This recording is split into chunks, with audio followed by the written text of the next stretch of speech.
भारत के मुख्य न्यायाधीश टीएस ठाकुर आजकल अपने मन की बात खुलकर कर रहे हैं।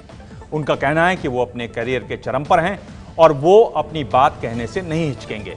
प्रधानमंत्री नरेंद्र मोदी के आज के भाषण पर उन्होंने निराशा जताते हुए कहा कि इसमें जजों की नियुक्ति का जिक्र नहीं रहा। उनका कहना है कि जजों की कमी से इंसाफ दिलवाने में देर होगी। गुल फेंके औरों पर, गुल तो फूल हुए ना, गुल फेंके औरों पर, बल्कि समर फल भी फेंके तुमने भाई। दूसरों के ऊपर फूल तो फेंके फल भी फेंके। ए अबरे करम ए बहरे सखा, कुछ तो इधर भी। शेर के जरिए कुछ इस अंदाज में भारत के मुख्य न्यायाधीश टीएस ठाकुर ने स्वतंत्रता दिवस पर पीएम मोदी के भाषण पर सवाल उठाए हैं। मुख्य न्यायाधीश ने देश में इंसाफ में हो रही देरी पर अपना दर्द बयां किया है। चीफ जस्टिस टीएस ठाकुर भारतीय अदालत में जजों की कमी का मसला उठाते रहे हैं। इनको उम्मीद थी कि आज लाल किले की प्राचीर से पीएम नए जजों की नियुक्ति पर बोलेंगे।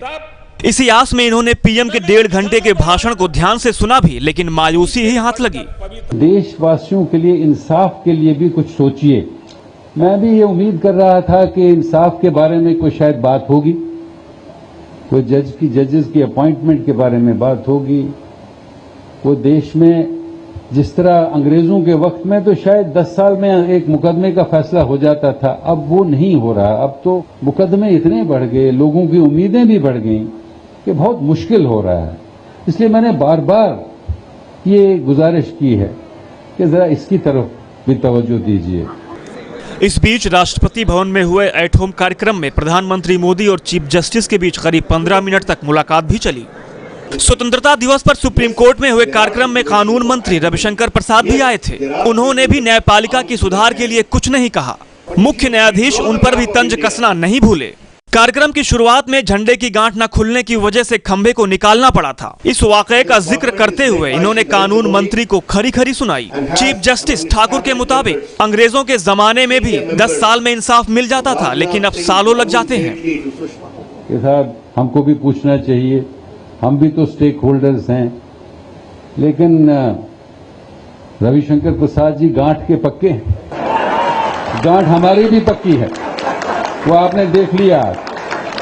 फिर बेशक खंबा उखाड़ना पड़ा और उखाड़ के दोबारा लगाना पड़ा, लेकिन हमने झंडा लहराया। इसी साल 24 अप्रैल को दिल्ली के विज्ञान भवन में एक सम्मेलन में मुख्य न्यायाधीश न्यायपालिका पर दबाव का जिक्र करते हुए भावुक हो उठे थे। उस वक्त पीएम मोदी भी वहां मौजूद थे।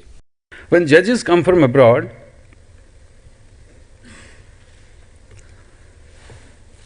and watch us working, they are amazed. They can't understand how can judges work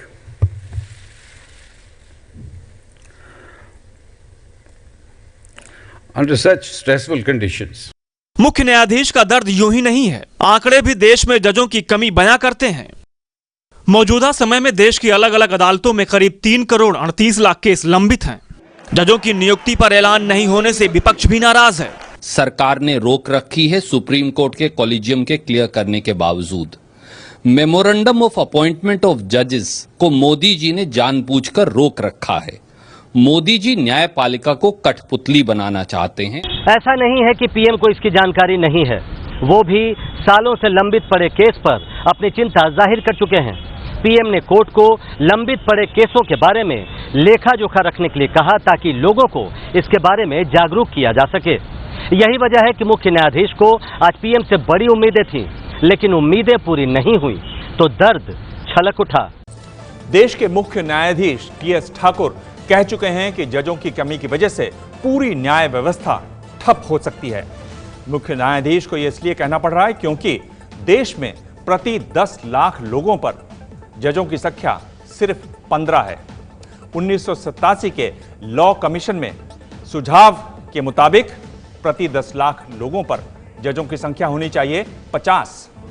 Bharat में एक जज सालाना औसतन 2600 मुकदमे निपटाता है, जबकि अमेरिका में यह संख्या 81 है। देश के उच्च न्यायालयों में 434 जजों के पद खाली हैं। भारत के मुख्य न्यायाधीश टीएस ठाकुर ने अपनी बात को कहने के लिए कुछ पंक्तियां सुनाई, एक शेर सुनाया। उन्होंने उसका मतलब भी समझाया। गुल फेंके औरों पर, गुल तो फूल हुए ना, गुल फेंके औरों पर, बल्कि समर फल भी फेंके तुमने भाई, दूसरों के ऊपर फूल तो फेंके फेंके, फल भी फेंके। ए अबरे करम ए बहरे सखा, कुछ तो इधर भी।